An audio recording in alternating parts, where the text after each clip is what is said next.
ABN Andhra Jyothi education expo Tirupati జిల్లా collector Venkateswarlu ప్రారంభించారు. AP, Telangana, Karnataka, Tamil Nadu, Kerala తదితర రాష్ట్రాల నుంచి అనేక విద్యా సంస్థలు తమ కౌంటర్లను ఈ ఎక్స్పోలో ఏర్పాటు చేశాయి.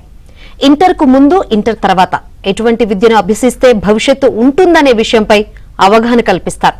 శనివారం, ఆదివారం ఈ ఎక్స్పో జరగనుంది.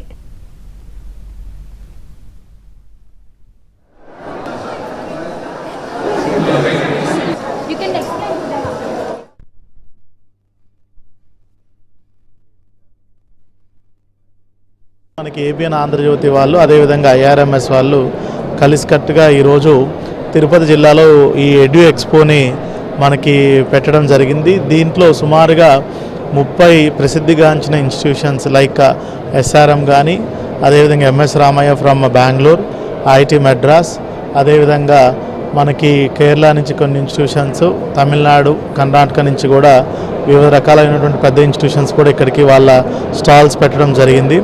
ఇక్కడ ఈ 2 డే ఎక్స్పోలో మన తిరుపతి చుట్టుపక్కల పిల్లలందరూ కూడా దీన్ని ఉపయోగించుకొని వాళ్ళ తల్లిదండ్రులతో వాళ్ళు వచ్చి వాళ్ళకి ఎటువంటి కోర్సెస్ కావాలి, వాళ్ళ ఫీజు ఏదన్నా నెగోషియేషన్ ఏదైనా చేసుకొని స్పాట్ అడ్మిషన్స్ కూడా ఇక్కడ అందుబాటులో తీసుకురావడం చాలా మంచిది.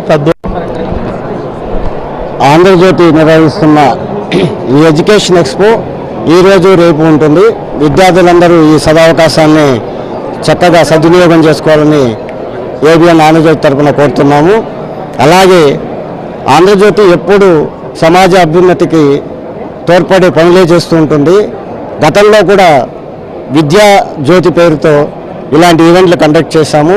అలాగే వైద్య జ్యోతి పేరుతో డాక్టర్స్ అందరినీ ఒక వేదిక మీదకి తీసుకొచ్చి పేద ప్రజలకు ఉచిత వైద్య సౌకర్యాలు అందించాము.